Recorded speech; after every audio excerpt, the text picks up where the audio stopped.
The Lakers are not a true threat because Anthony Davis is inconsistent. It's because Anthony Davis, y'all. It's because AD. I'm going straight to the top. Just put the sec on the clock. I am Rihanna's a shot. I'm going straight to the top.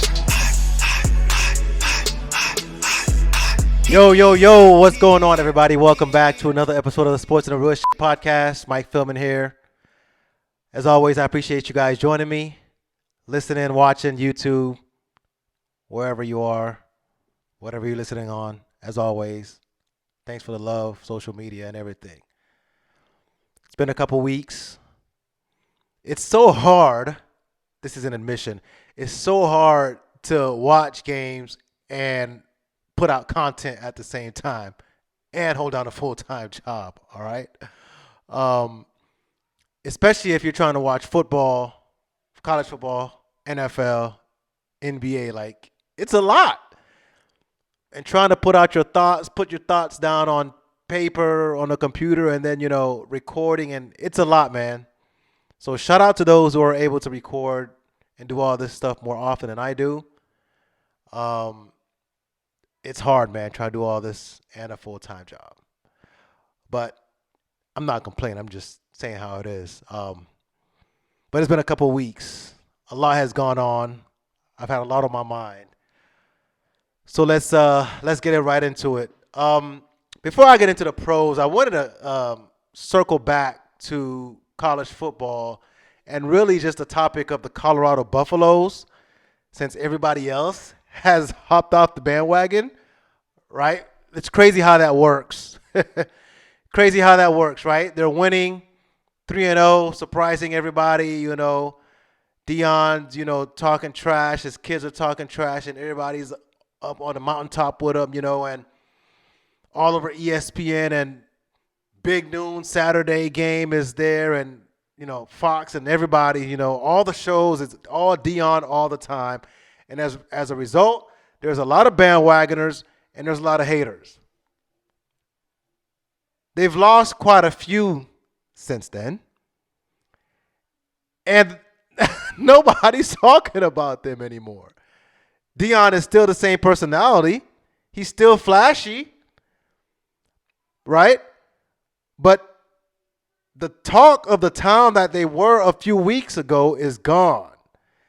And what people have realized is that the Colorado Buffaloes really aren't that good of a team.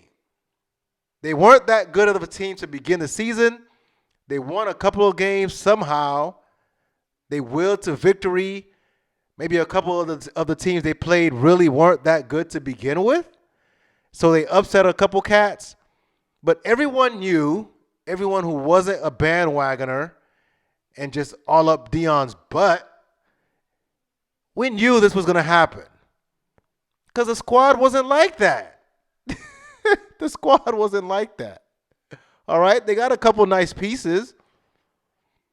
But we knew the squad wasn't like that, despite the fact that, they got a whole bunch from the transfer portal, and despite the fact that a lot of the people from last year's 1-11 team wasn't around anymore. We knew they weren't that good. They weren't ready to compete with the big boys, and frankly, they weren't ready to compete with the average boys either once the meat of the schedule got into place. So the recent loss to Oregon State, they had already got smacked by the Oregon Ducks, but Oregon State Beavers, it's like, it is what it is at this point. So no one's really talking about the Buffaloes anymore. And that kind of sucks because I still feel like Deion can build something great over there. He's a master recruiter. I've said it before, right? He's the best to ever play his position. He'll be able to get some dudes. Like, if he was able to get Travis Hunter to Jackson State, he's going to get some dudes. And the kids like his style. They like the bravado, the trash talking, the confidence, borderline cocky, maybe even cocky itself. The kids like that. So he's going to get the kids. He's going to stack up the chips. And by chips, I mean the players. And eventually the championships will come too. So I've already talked about like the style that he has, and he's going to, He's going to build them into like the Hurricanes of the 80s and early 90s. And I'm fully confident in that. But it's just crazy as someone who's been observing the whole time how it works. They build you up as long as you're winning, and then poof, you're gone. So now the record is 4-5, 1-5 in the conference, and it's not looking good right now. And it wasn't supposed to look good right now first year. But people were so hyped talking about Shedeur was going to be a Heisman, and by the way, I knew he was going to be a Heisman, and by the way, Deion has to, and it's hard, right, to separate family and the game like that. But Deion's going to have to, when he's criticizing his team, he can't throw his team like his O-line under the bus like he did the other day. You can't throw your O-line under the bus and protect your son. Even if he is the best player on offense, you just can't do that. All right? It's like all or nothing. That to me creates a bad locker room environment. And by the way, it's not all on their O-line. Yeah, they can use some size and some girth, right? Some meat and potatoes boys, some corn huskers for sure. Some down south boys, some country dudes riding the 4x4s in the mud. They can use some of those boys on the offensive line, but, and I'm going to say this, Shedeur gets some of the blame for what happens with their offense. For those of you who watch who are still watching Colorado games, from the very beginning, I've thought that Shedeur took a lot of sacks. And yeah, he's not as fast as his dad, obviously, but he holds the ball entirely too long. Sometimes the play is dead, man. All right? Let it go. The play is dead. Some of the dudes in the pros suffer from that too in the NFL. But sometimes the play is dead. Let it go. Throw the ball away. So a lot of the sacks that they take is Shedeur just holding the ball. He's trying to make a play. Let the ball go. Live to fight another down. So instead of 2nd and 10, it's like 2nd and 16 because he's running around back there. And people had him slated to be like, first round pick, franchise QB type of stuff off the first couple of games. I don't know, man. I didn't believe it when I was watching it at first. I didn't think he was doing, and again, I'm going to sound like a hater. I didn't think he was doing anything so spectacular, but he was getting a lot of hype because he was playing, for his dad. The Buffaloes were winning, this and that. And he was making some nice throws now. His downfield passing was on point, no doubt. But elite NFL play is more than just deep passes. So I don't know if Shedeur is ready to be a franchise quarterback. Now, he's definitely draft material. I'm not saying that. 2nd, 3rd rounder, no doubt. But to say that this guy's ready to come in right now and lead an NFL team, I don't know. We kind of hyped him there. So, yeah, the Buffs have come down to earth. The media following, the cult following, for the most part, is gone. It's going to be interesting to see who's still riding for Deion. But yeah, a lot of cats fell off the bandwagon because it's not so hot anymore. It's not popular to be at the game rubbing shoulders with The Rock anymore. It's not as popular. That's a life lesson. This is sports and the real shit. It's a life lesson. A lot of cats are going to be riding with you when you're riding high. But what happens when you lose a couple? Right? When you surprise a couple people, there's going to be a lot of people in the picture. But what happens when you get upset? Or when you reverse back to the mean, back to the norm, what people expected? Back in the gutter. Who's sticking with you then? That's a life lesson. There's a lot of people on the way up. That's going to be supporting you, patting you on the back. Offset's going to be on the sidelines. Yeah. But who won't be on the sidelines when you're losing? Life lesson. Everything else, man, I mean, it's chalk. College football is great, right? But the storylines just aren't there anymore, right? There is nobody who's super dominant, right? The Alabama of old who was just running through everybody, like nobody stood a chance, and everybody hated them because they were so great. We wanted them to lose, man. Like, who's gonna beat Nick Saban? We don't have that team. The biggest story right now is Michigan. And I want to do a separate episode on Michigan and the cheating and all that. That's some scandalous stuff. But I don't think it's as scandalous as the NCAA. Yeah. But I'll save that for another episode. But there's nobody to fully cheer against, right? My Noles are still undefeated, so I'm still happy, right? I still got something to root for. Michigan got a good squad. UGA got a good squad. Bama's rebounded. But nobody's really got that squad that you're like, damn, these dudes are going to win the chip, and everybody's going to root against them to get beat to watch the upset. Ohio State's good. So the season is like really, really good teams, but there's not that one dominant team that's driving all the storylines and driving all the eyeballs to go watch. But I'm going to say this. My Noles are doing good. I think we're the most balanced team in the nation. We can throw, we can run. And I know there's bias all around in these polls and everything. They better not keep us out of the top 4 if we stay undefeated. We better be in a national championship run. All right, so let's move on to the NFL. NFL is kind of the same storyline. I've been saying this all year. Kind of the same storyline as college, and maybe that's a good thing, right? Parity. It's not one dominant team that you're like, oh yeah, these dudes are gonna win it. So it's some really good teams in the NFL. To me, the best teams are the Ravens. They're 7-2, but they lost to the Colts and they lost to the Steelers. And the Steelers surprisingly have a really good record. Although I don't think anybody who watches them think they're that good and they're really a contender. They're like the most good record team you can have. So the Ravens are good.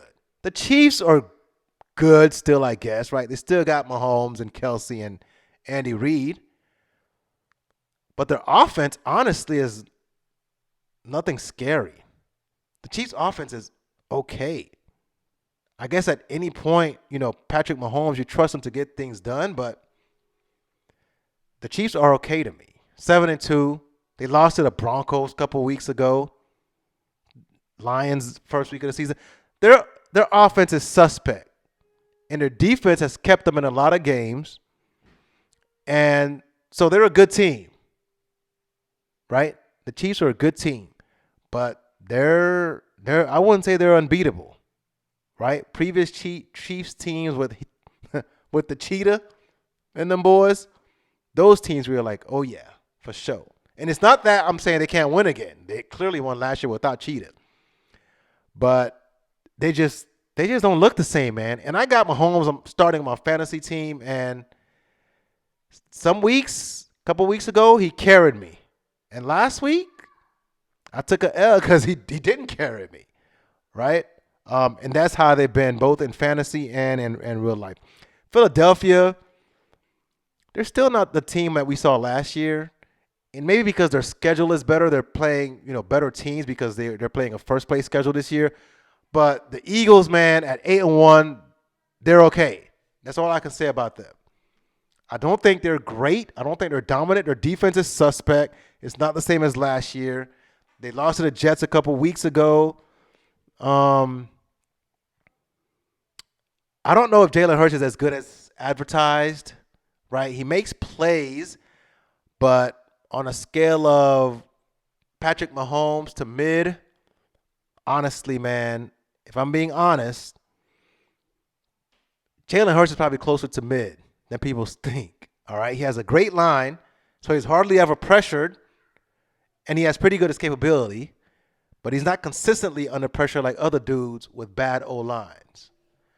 So, yeah, again, I'm going to sound like a hater.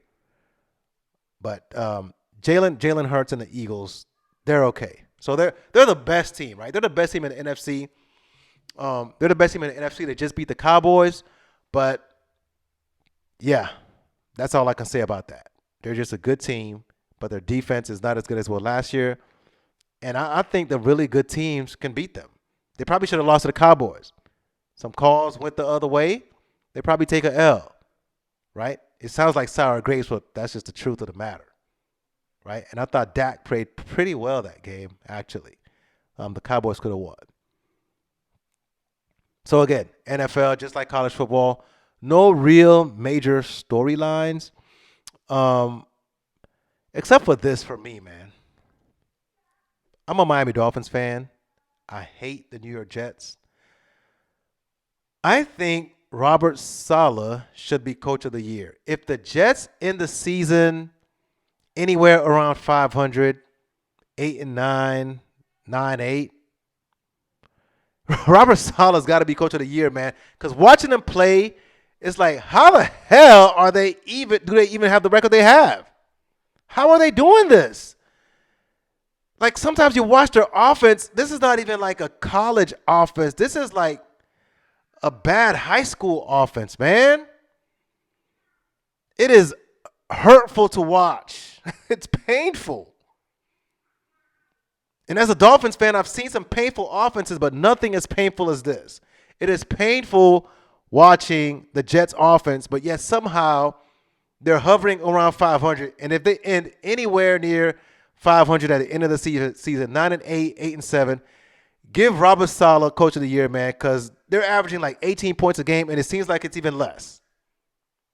It seems like they're averaging like 11 points a game. It's ridiculous. Their defense is really, really, really carrying the load. And occasionally the offense comes through and does something. But after Aaron Rodgers went down, they clearly had all their eggs in that basket. And after he went down, everybody counted them out. So if they somehow manage to be around 500 at the end of the year, give the damn coach of the year to Robert Saleh, man. Because it is miserable watching that offense. And y'all know me. I'm not a big, quarterback, a franchise quarterback would do this and do that. And, I support the so-called mid quarterbacks. Y'all know where I stand on that. But this cat, Zach Wilson, man. I'm not going to say what I want to say. But Zach Wilson is just not a good QB. He's not. And it's clear he was overdrafted. He was overvalued. That's when everybody was trying to draft someone who had a play style like Patrick Mahomes, running around and strong arm, this and that, off-platform throws. And Zach Wilson's just not a good quarterback. And I don't like bagging on people, but it is what it is. He shouldn't be a starter. And as a result, the Jets they're not going to make the playoffs, right? They're not really a threat to win a Super Bowl. And simply because, they don't even have a mid quarterback on their team. If they had an okay quarterback, this team would be like a real threat, a legit threat to win the Super Bowl. But unfortunately, they're kind of stuck with Zach Wilson. 18 points a game, man, and they have this record. That's crazy. I mean, these guys beat the Eagles. They really clamped the Eagles. So shout out to Robert Saleh for the job he's doing, man. That's amazing. Amazing, amazing coaching job. Like people are all about this thing now, and I hate it. I hate this conversation, right? People are like, oh, man, you got to have an offensive head coach to win now, No, you don't. John Harbaugh with the Ravens was a special teams coach. Mike Vrabel with the Titans won that division, 3 straight years or whatever it was? Defensive-minded coach. Like, as long as you build a good team, defense gets stops, offense scores points, you don't need this fancy guru head coach. Because these fancy guru offensive head coaches, they have limits too. As proven by my Miami Dolphins. And I'll get into this later. But the Dolphins are a finesse team. As a Dolphins fan, I'm going to admit that we can score a lot of points. We beat the bad teams. We run up the score. But when we play tough physical teams, we look different. To me, that suggests we're not a tough team. Okay? We are not a tough team. We are a finesse team. And these offensive guru coaches usually build offensive teams that are very finesse. But when they face tough teams, they struggle. So it's not about having an offensive coach and this and that. It's about having the right coach who builds the right mentality and gets everybody in the locker room to buy in a game that's physical where guys have to play hurt. And Robert Saleh has done that, man. He's gotten buy-in from his locker room despite the fact that it'll be easy for these dudes to give in with the offense not looking like an NFL offense. Being able every week to get this defense to buy in, to play hard as hell, to go out there and knock dudes' heads off, like that takes a special head coach. Knowing that your offense ain't going to score nothing but 11 points, barely, that takes a special coach to get the team galvanized and ready and pumped up to play on Sundays and Monday nights. That's crazy, man. So, yeah, Robert Saleh deserves to be coach of the year, even if they don't have a winning record. At 8-9, he deserves it all, man. Because not many coaches, offensive head coach, defensive head coach, would be in a position that the Jets are in right now, like without a coach who's able to get the team, hey, man, we know what we got to do every week in and week out. They essentially got to limit teams to like no more than 2 touchdowns a game, if that, if they want to have a chance to win. So, yeah, New York Jets, you got a good coach, man. He may not be an offensive head coach, offensive guru, right? He's not going to design fancy plays like Mike McDaniel of the Miami Dolphins. That's fine. But he's a damn good coach, man. And the Jets should be feel lucky to have Robert Saleh as a head coach. And I feel terrible giving props to a New York Jets coach, player, but it's the damn truth. What I see on my TV screen makes me want to throw up from their offense. But somehow, some way, they've beaten some teams. And they're always in the game. And that's credit to who their head coach is. As a leader of men, able to get these dudes to buy in, even though they know good and damn well their offense ain't going to give them no chance. They can't relax one bit. So, yeah, shout out to Robert Saleh. All right. Next point on NFL, and then I'm a jump to the NBA. We are too quick to crown NFL quarterbacks. We are so quick to crown dudes as the next the franchise, elite, right? Couple games, you if you're a rookie, you put a couple games together, you make a couple off-platform throws, you show you got a rocket arm, or you are it. You're ready to go in a Canton.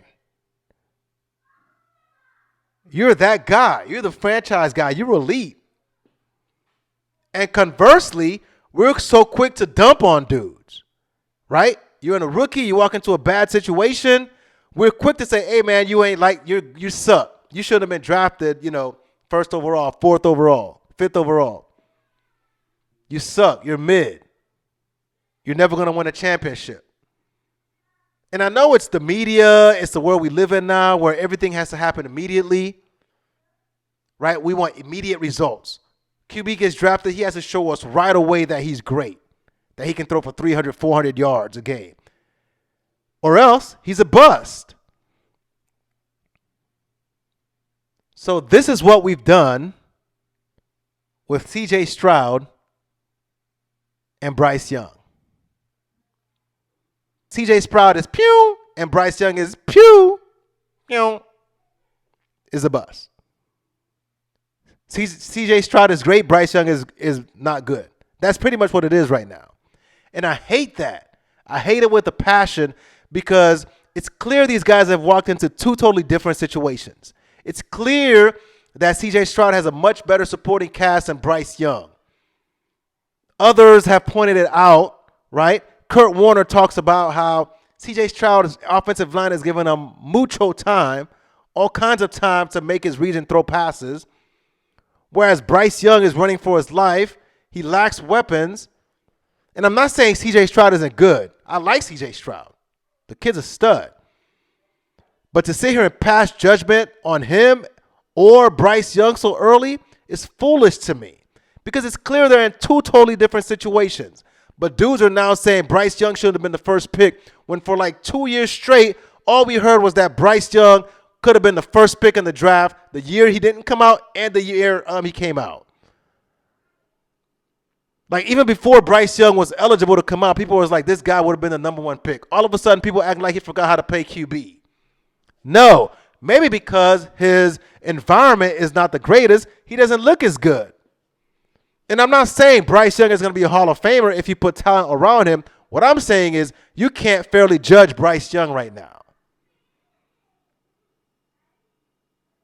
Simply because C.J. Stroud is going off and throwing for almost 500 yards, we're saying, oh, Bryce Young is never going to be good. You don't know. We don't know. He still has a talent. He didn't forget how to play football. Of course, it's possible. It's possible that even with talent around him, it's just not, we don't get the Alabama Bryce Young. I doubt it. I truly doubt it. He didn't forget, especially in this day and age where the offense is catered to, quarterbacks. Football is catered to the quarterbacks. And a guy coming out from Alabama and the style of ball he played, this dude's ready to play pro ball. He's still smart. He can still see the field. My only concern with him was he was so small about taking hits. But he's still accurate. So people dumping on this guy, people dumping on Bryce Young like this guy's all of a sudden a scrub. He shouldn't have been picked first because C.J. Stroud is going off when really situations matter. And it reminds me of Justin Herbert and Tua conversation. 4 years ago it was. Same damn thing. Same exact thing, yo. Same exact thing. Tua gets drafted to the Dolphins with Brian Flores. Oh, Tua sucks. For 2 years, Tua sucks. That's what we heard. And Justin Herbert was elite, on his way to the Hall of Fame. Meanwhile, Justin Herbert walked into Mike Williams, who caught everything, right? A much better offense, offensive coordinator, like offensive system, like all of that.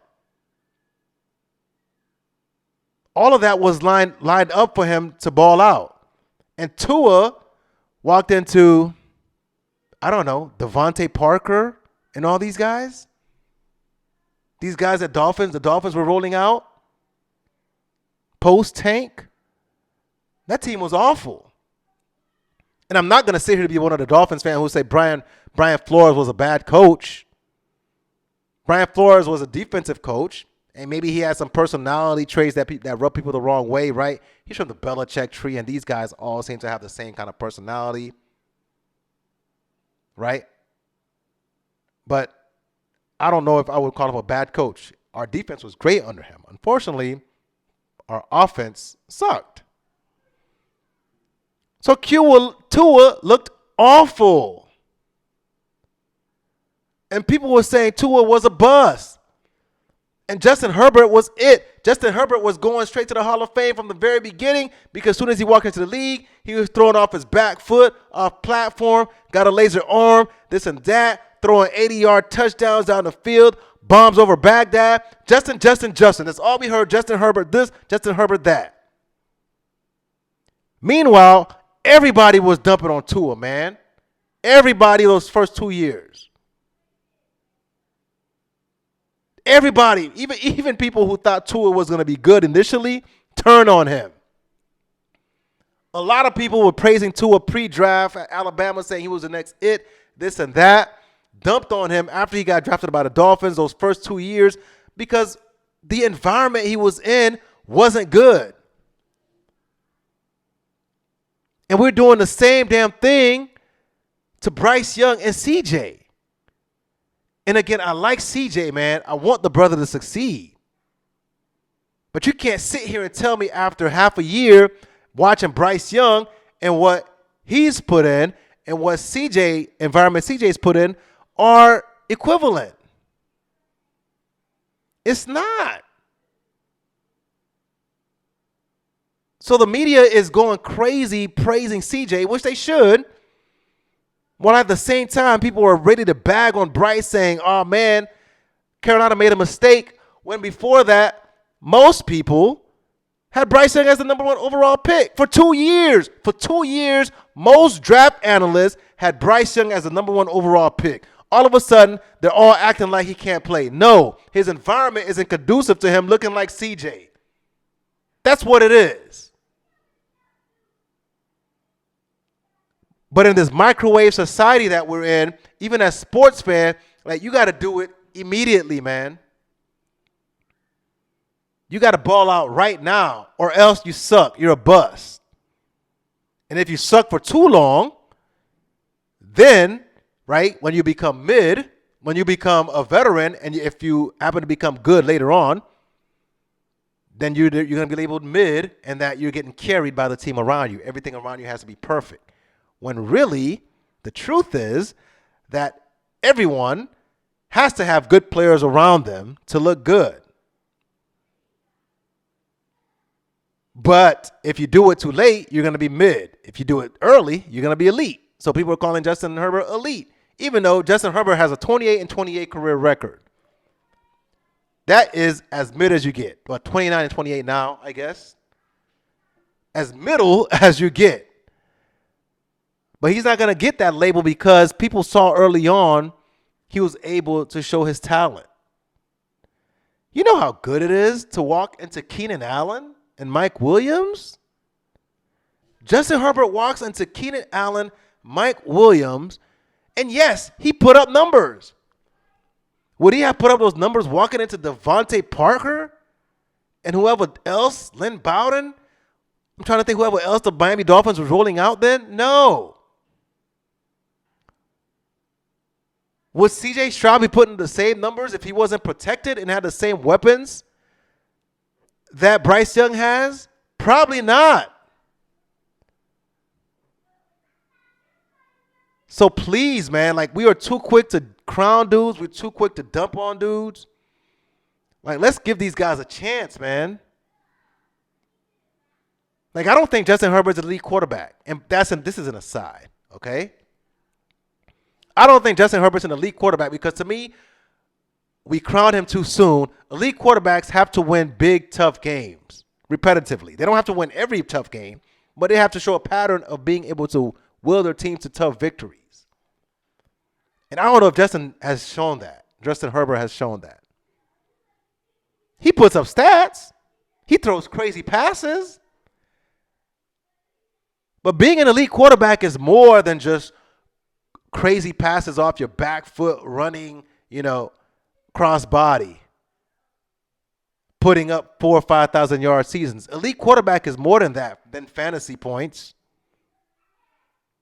You got to win some games, some tough games, man. And so far, Justin hasn't done that. And if I'm being honest, I try to be honest here, my quarterback, Tua, who now has the elite label after being called a bust, I don't know if Tua is elite either. Like, we're so quick to crown dudes as elite that maybe they're not. Maybe there needs to be a separate category of guys who can throw for a lot of yards, who throw pretty passes.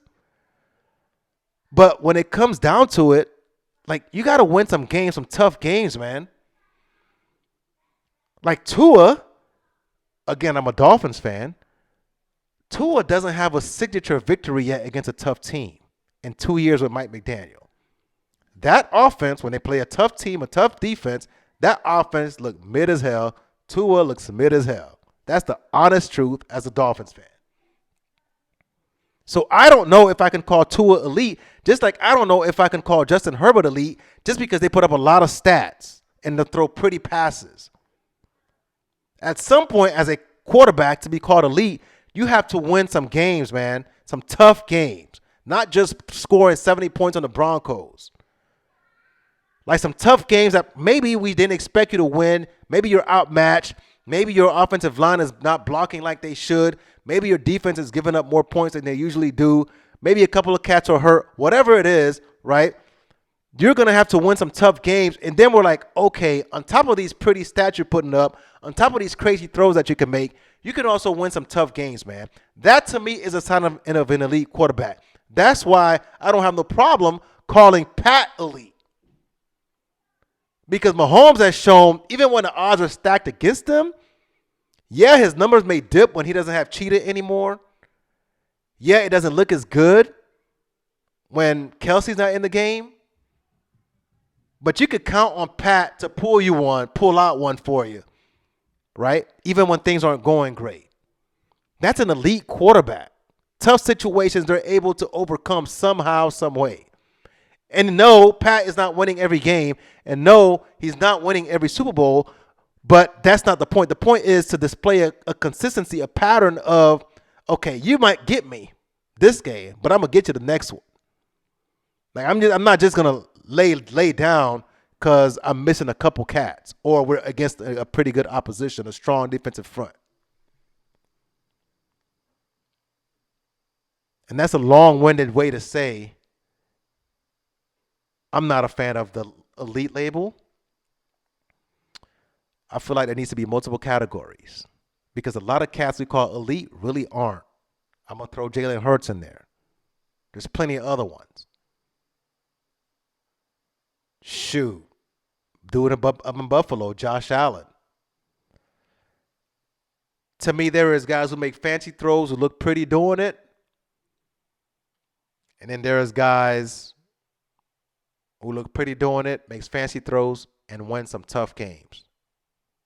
There's a difference between the two. So we need a different category. Maybe there's elite. Maybe there's just good, fancy quarterbacks. I don't know. There's good quarterbacks, mid quarterbacks, bad quarterbacks. So a lot of the cats we're calling elite, they're really not. They just do fancy things. They make off-platform throws. They run around, right? Especially now when all of the young guys coming in, they're going to be able to make off-platform throws. Most of them aren't going to be statues anymore. They're going to be able to run around and do some crazy things. But just because you can do that don't mean you're elite. Like at some point, elite means you're doing some stuff that wins games. Wins games against tough situations against tough opponents. And so far, as a Dolphins fan, I haven't seen Tua do it. I haven't seen Justin Herbert do it. A lot of cats who haven't done it, but we've labeled them elite. That was a long aside, a long parenthesis. But I had to get that off my chest. So, yeah, back to the point. CJ Stroud, great. Bryce Young, I still think he could be great. But we're judging him so fast, we're not giving him a chance to show what he can do. He's in a tough situation. So to me, Bryce Young, CJ Stroud is the same conversation as Tua, Justin Herbert from a couple years ago. Same exact thing. And soon as Bryce Young gets some stuff around him and he looks good, we're going to change. Narrative's going to change. So crazy. Give the man a chance. That's all I'm asking. Give the dude a chance. All right, switching gears. NBA. NBA has been looking good, y'all. I can't front. NBA has been looking awesome. The homies have heard me about the fact that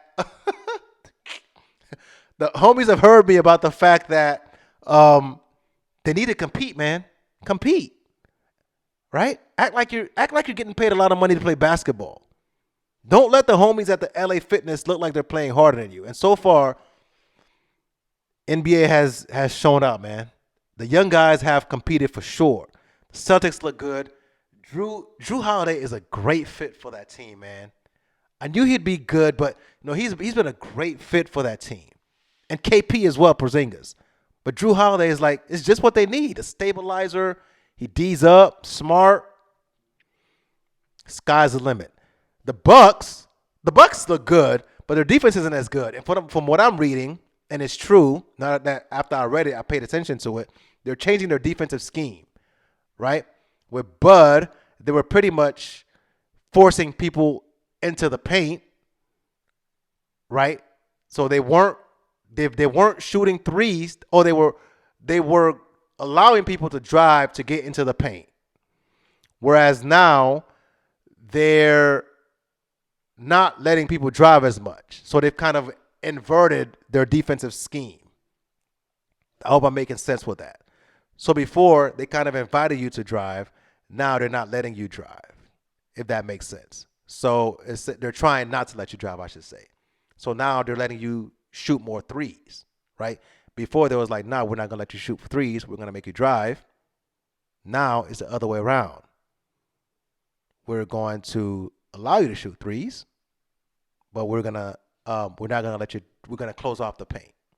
I think that's how it's working. I may have that backwards. Forgive me, y'all. It's a lot up here. No, but seriously, I think that's how it is. So anyway, they've inverted their defensive scheme, and as a result, they're struggling. Plus, like we knew, Dame is not the greatest defender. So we'll see how it plays out over the season. I'm not panicking yet, but it doesn't look good from a defensive standpoint watching them play. All right, I'll admit that. Their offense is good, but defensively they struggle. Against the best teams, it doesn't look as good. So we'll see where that goes. The Nuggets look great. Right now, nobody has an answer for them. Nobody has an answer for them. Nobody has an answer for the Joker. It's crazy how we spent years trying to get everybody to shoot threes, be like Steph Curry and Klay Thompson, and then boom, here comes this fat guy from overseas, right? Looks out of shape, looks out of breath. And he's freaking unstoppable. So the Nuggets are unstoppable right now. Nobody can really mess with them when they're playing for real. And the Joker looks legit, or is legit. It's still legit, right? Unstoppable. But that's not who I really want to talk about, y'all. Here's what I'm going to say.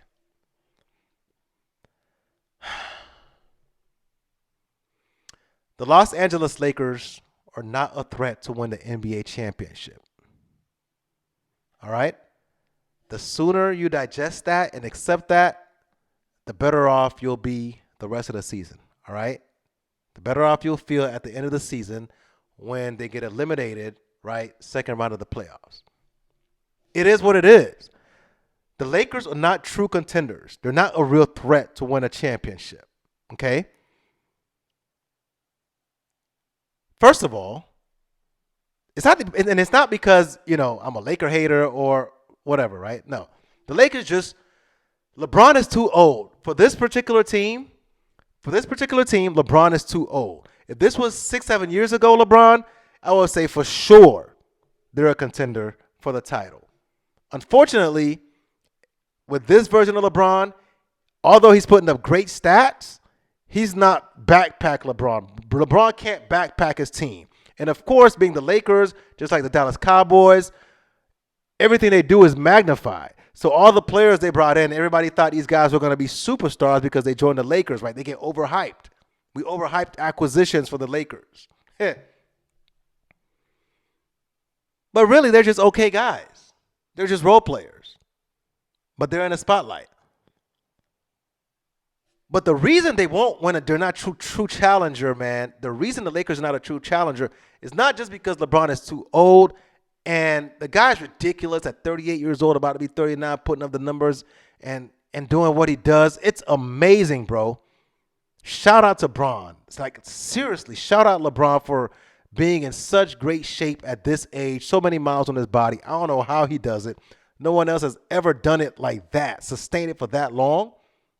He wins the longevity award. But it's not just because Bron is old, man. It's because Anthony Davis, y'all. It's because AD. The Lakers are not a true threat because Anthony Davis is inconsistent. And I know people talk about he gets hurt, call him street clothes, Charles Barkley. That's fine, but I'm not even going to go there. Anthony Davis is not consistent enough, meaning you can't count on AD to give you 4 games in a 7-game series against the Joker to give you 4 games of like straight balls to the wall, ball out. You can't. 25, 15, 30, 30, and 12. You can't count on that in a 7-game series. He's too wishy-washy. All right? So as much as he's averaging 24 and 13 right now, which is really, really good, all-star numbers, when you play the best of the best in the playoffs, you're going to need that and more, and you're going to need that every day, 7-game series, plus defense. And he's playing great defense right now. But that first game, was it the first game of the year against Denver to score 0 points in a half or whatever it was, in a quarter? That, to me, says it all. And it's nothing new, right? You cannot count on AD to consistently go crazy, ball out, go all out. So it's not that LeBron is old. It's not that they don't have the talent, even though the talent is good, right? It's overrated, but it's good. Gabe Vincent, Christian Wood, right? Austin Reeves is a baller. But they're not a true threat because the guy who should be number one is not acting like a number one. Like LeBron is ready to pass the baton to AD, but AD is not fully ready to receive that baton. He could put up some numbers, but he's not ready to fully take on the role. This is my squad. We're going as I go, and I'm going to take y'all. I'm going to backpack y'all. AD is still looking for Bron to backpack, and at this age, 38 years old, LeBron can't backpack anymore, man. This ain't 2015, 2016 Cavs. He can't. The man is human. He's not a freaking robot. He can't backpack no more. He can still score points. As a number 2, he's amazing, but he can't, for a 7-game series, be backpack Miami Bron. He can't. Cleveland Bron taking bad teams to the finals. So AD's not consistent enough for me to say, okay, he's going to carry this team in a 7-game series against the Joker. And it sucks because he has all the talent. It's a sad thing knowing that you're watching a guy with all the talent to not maximize his talent. I've talked about this. A guy with a talent like AD should be in the conversation with the Joker, with Giannis, with Embiid as the best bigs in the game. Like, he should be up there. But every time we talk about AD, it's but, if. There should be no qualifiers, bro. Offensive package is there. He can step out, post up, like offensive packages. Defensively, he's a menace. So when we talk about the best fours, the best big men, there should be no question AD should be up there in that conversation. But he's never up there because he doesn't maximize the talent. And it's the saddest thing to see. And for those of you who watched the movie A Bronx Tale, Robert De Niro, if you watch the movie A Bronx Tale with Robert De Niro, one of the most famous lines of that movie is, the saddest thing in life is wasted talent. And unfortunately, watching AD, the saddest thing is watching AD play basketball because the dude is hyper talented, but for whatever reason, we don't talk about him like we do Giannis. Giannis is not as talented as AD. Giannis can't hit a jump shot consistently to save his life. But somehow, Giannis has taken the crown as a top 4 in the league. No way. That should be AD's spot, man. He's more gifted. And when he puts his mind to it, he shows you how great he is. But unfortunately, he doesn't put his mind to it all the time. So he has games like he did against Denver where he goes scoreless for extended period of times. And Shaq always talks about, as big men, you can get like 10 points a game just busting your ass and running to the front of the rim and getting dunks and layups. So no way AD should be able to play against Denver, especially knowing how good they are defensively in the half court, and not score for a whole quarter or however long it was. And 1 rebound to boot. It shouldn't happen. You're too talented for that, bro. I'm just a regular dude, man. I'm just a guy with a mic. But I just want to see this guy maximize his talent before it's too late, man. It's just so crazy. Like, to me, like watching AD, right, is one of the saddest things. Like, I remember when Derrick Rose got hurt as a Bulls fan. Like, that was one sad of a day, man. Like, probably one of the saddest days of my life. And watching AD is like just sadness all the time because you know his potential, but he doesn't go all out every time. So with him, it's always a caveat. If he's healthy. Okay, fine. We can't control that. When he wants to. You never say that about Giannis. You never say that about Joker, man, when they want to, because they're always going hard 100% all the time. And if AD can get to that point, where he's going hard all the time consistently, no doubt about it, yeah, the Lakers are challengers, 100%. They can beat anybody. But if not, if they're expecting Bron to be that guy, the ace, the backpacker, nah, man, he's too old for that. So because of that, I don't think the Lakers are a real threat, man. They'll make the playoffs, might win a series. But when we talk about the true challengers, unless they make a couple trades or things truly change with AD, that's just what they are, man. Just a good team, and against the better teams, they're going to get bounced out. Definitely against Denver. For sure. Because Denver has answers for this version of Bron. That's another thing, right? Teams have an answer for this version of LeBron. 38-year-old LeBron, they have an answer for that. They may not shut him down, but Aaron Gordon is a pretty good answer for this version of LeBron. Aaron Gordon has no answers for Miami and second go around Cleveland LeBron. That's a totally different animal. And that's why when you get caught up in stats and things like that, you miss it, right? You miss the big picture. LeBron is still putting up stats. And some of those stats are better than Cleveland LeBron and Miami LeBron. But he's not back. He can't backpack no more for a 7-game series, right?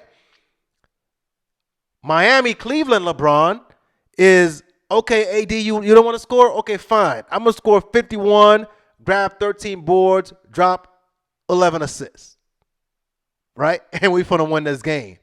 That was Miami Bron. That was second time around Cleveland Bron, okay? That's what I mean by backpack. Like, okay, AD, you don't want to take over? Fine, I'll take over. I'll do everything. I'll score, I'll rebound, I'll pass. I'll do everything. Bron can't do that no more consistently for 7 games. Sorry, man. My guy is old. And that's totally understandable. So, yeah, some teams now have an answer for this version of LeBron, which makes it so that Anthony Davis has to take over, has to carry. And right now he hasn't proven that he wants to do that consistently.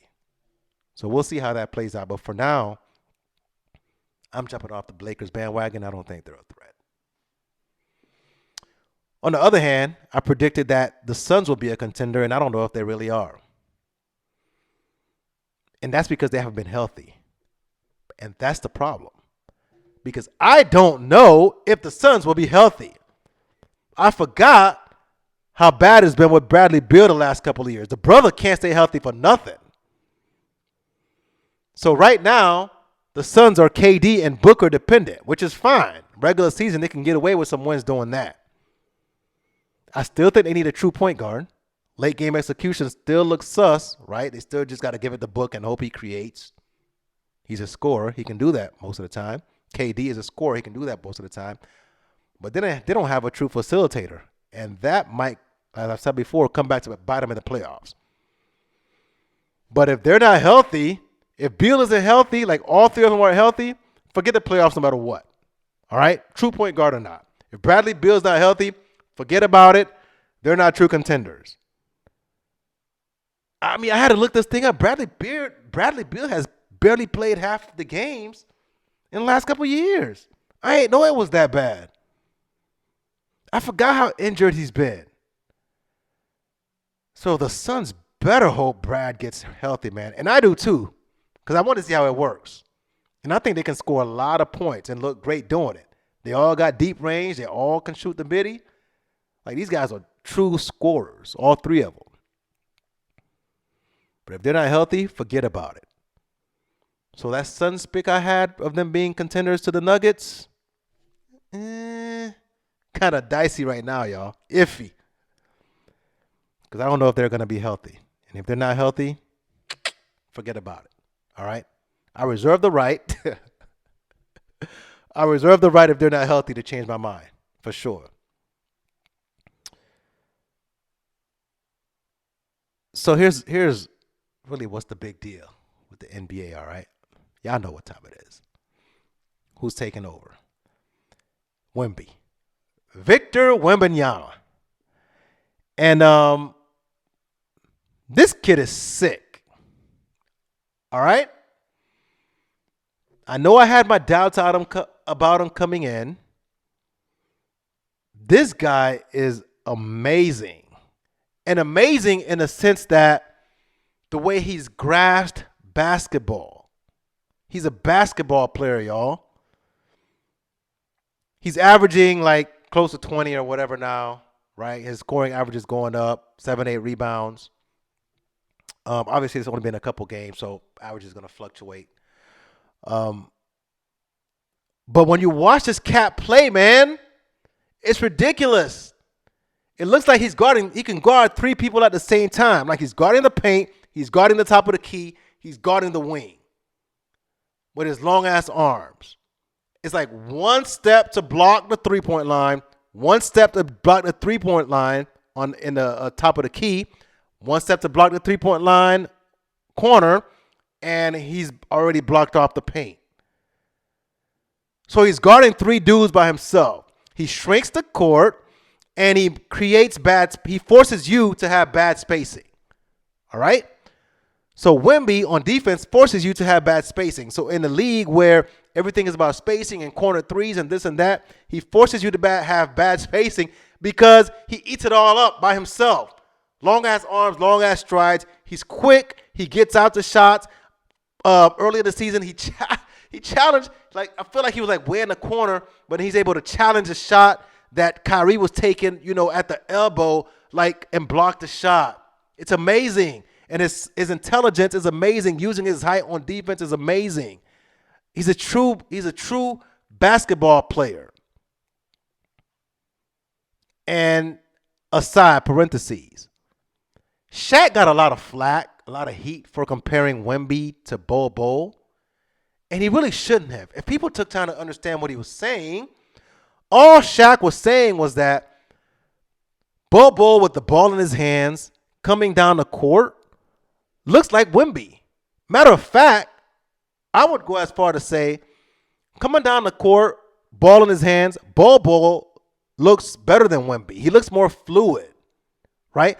Bol Bol, if you say, hey, man, here's the ball, go get me a bucket, come down the court, top of the key, wing, Bol Bol can get you a bucket. Like, he is what I would call a hooper, right? A pure hooper. That's Bol Bol. Give me the ball, I can go get you a shot, right? He got the handles, the body control, the spin moves. Like, Bol Bol is a hooper in the truest sense of the word. Give me the ball, I'm going to come down court, crossover. Like, he does things that guys his height shouldn't do, just like Wemby. And that's all Shaq was saying.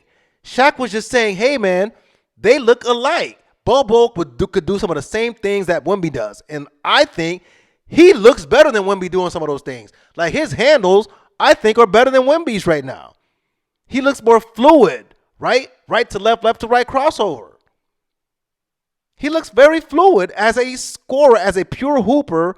Bol Bol looks just as good, if not better than Wemby. And that's all Shaq was saying. Unfortunately for Bol Bol, that's really where it ends. He's just a hooper, right? And maybe that's because he doesn't have the right coaching. He wasn't given the right the opportunities like Wemby has been. But for him, he's just a hooper. Give me the ball, top of the key. I can mix this dude up. I'm gonna cross him over.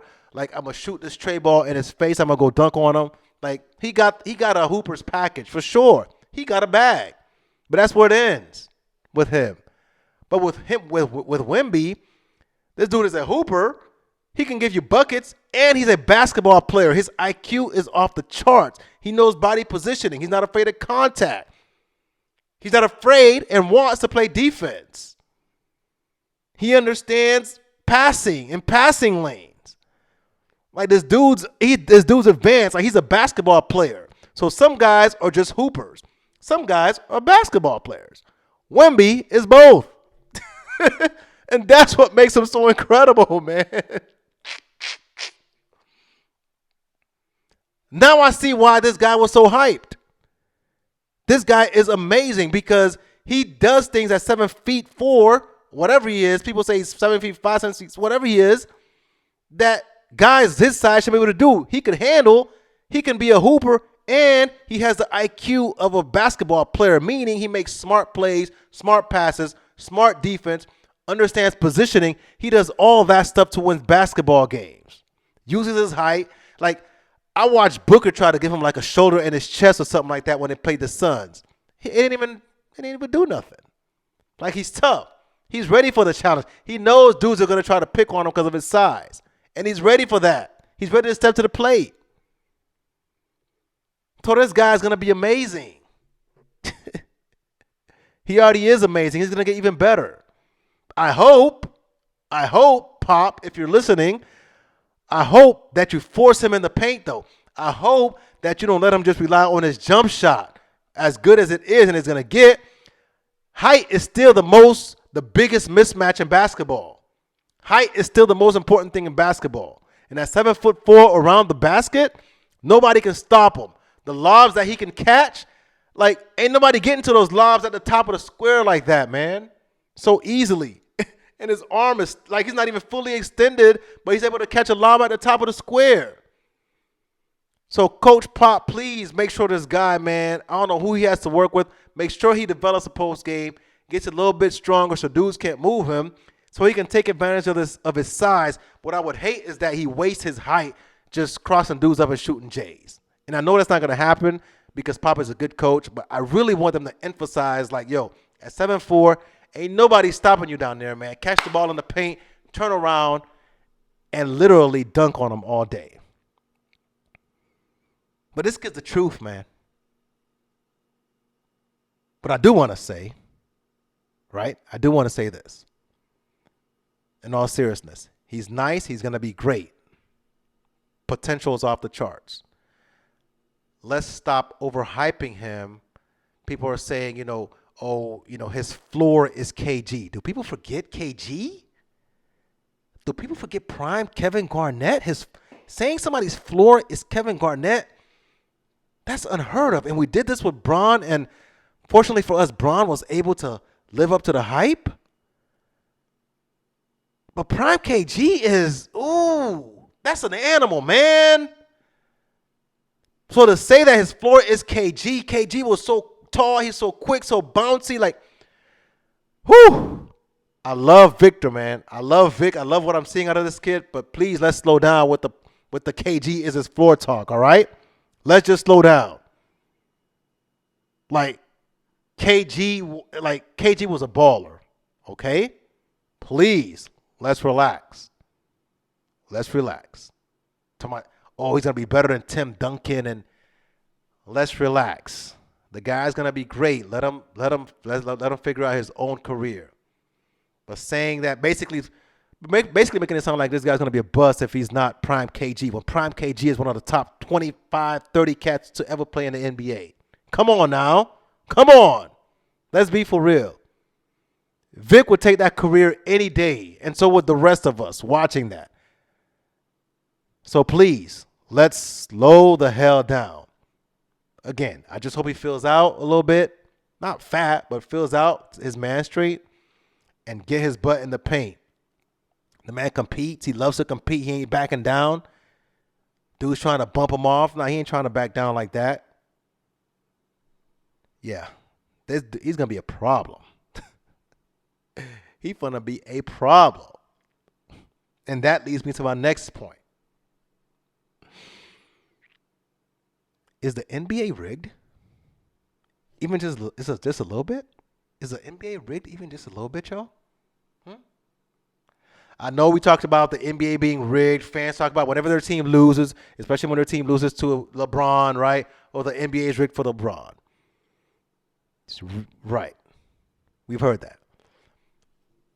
Now we know Andre Iguodala, I forget whose podcast he was on, talked about the fact that, JJ's Redick's podcast, I think it was, and Andre Iguodala talking about, in a game 7, and you're playing against LeBron's team, you got to blow them out because the refs' calls are going to keep him in the game. So you got to beat LeBron by 15, 20 points to win by 3. That's what Iggy was saying. And so in that sense, it makes you as a fan feel that, is the NBA kind of rigged? It's not rigged in the sense that they micromanage the scores and the outcomes, but when somebody says that, you're like, is the NBA kind of rigged? But then when you see Wemby go to San Antonio, it's like, is the NBA kind of rigged? Is the NBA draft rigged? Seriously, all the teams in the draft, San Antonio? Why San Antonio? Well, Pop has already worked with foreign players, Europeans, and they're Hall of Famers. He worked with big men, Tim Duncan. So now they got a big man and he's a European. So it would behoove the league for him to go to San Antonio. I'm just saying, bro. Is the NBA a little rigged? Like, seriously. Pop was done on his way out. Pop is talking about he can't coach this kind of ball no more. Talking about the NBA has turned into a circus. Watch some of Pop's interviews from the last couple of years, man. Pop was done with the game. Pop was ready to go. Pop was like, this joint is a circus, might as well have a 4-point line. Pop was done. All of a sudden, Wemby's coming. Oh, yeah, Pop, you want to get Wendy? Sure, why not? Why not? And all of a sudden, he's happy again. Funny how that works. You can't tell me, dog. You can't tell me that the Spurs just naturally won this damn NBA draft lottery to get Wemby, man. I'm sorry. So, yeah, the NBA is rigged. We don't want to hear it, but it has to be. Just like the NBA was rigged when the hometown kid from Chicago, Derrick Rose, somehow the Bulls with like the worst chance to win the lottery, won the lottery to get D Rose, a Chicago kid. I'm a Bulls fan. I'm not going to act stupid. Bulls shouldn't have got that first pick. It's about the cash, man. Straight cash, homie. And D Rose got hurt probably because, he played too many minutes and all that. I don't want to blame Tiz. But guess what? The NBA is like, nah, we're not going to let nobody ruin. We're not going to let nobody ruin Wemby. We got to give him to Pop. So Pop gets it. Pop gets to play with Wemby, man. Just like Bron, hometown kid, Cleveland is not Akron, but close enough. Goes to Cleveland first pick. It is what it is, NBA. You have to come out and say it, but those of us with eyes, we can see.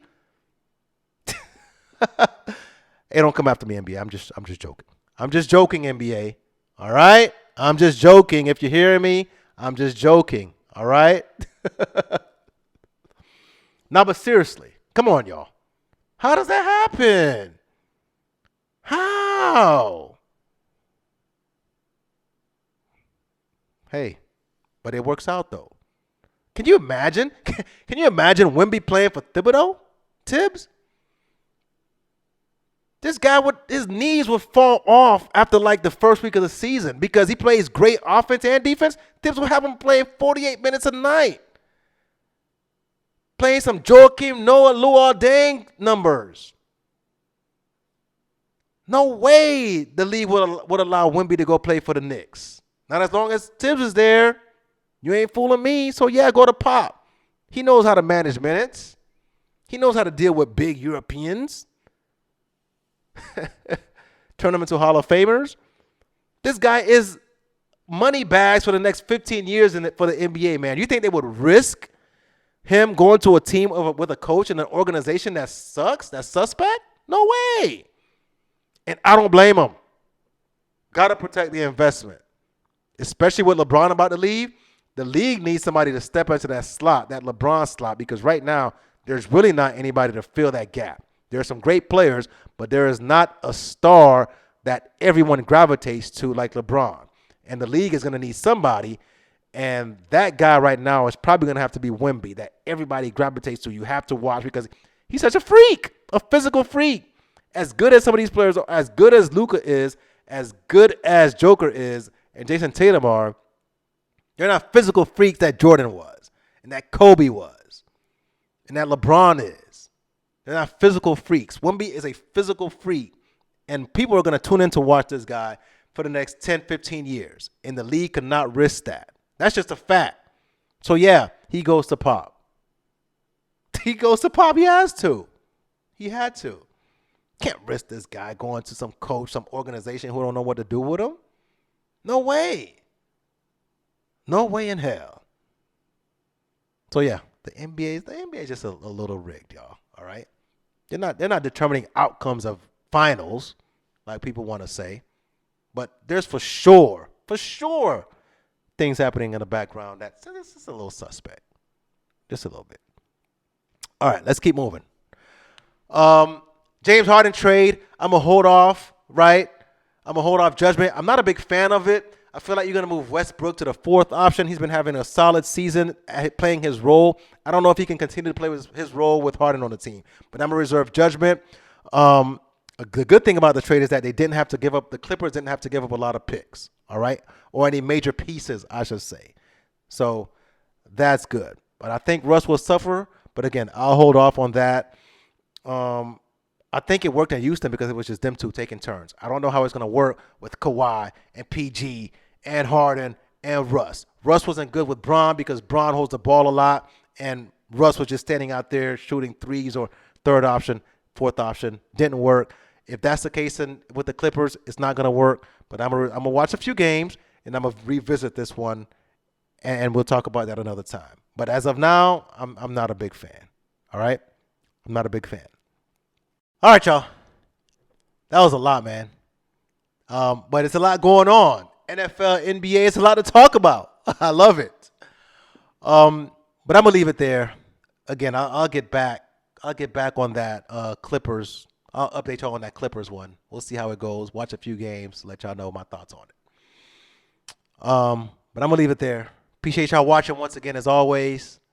Don't forget to like, subscribe, share. Tell your friends, neighbors, family.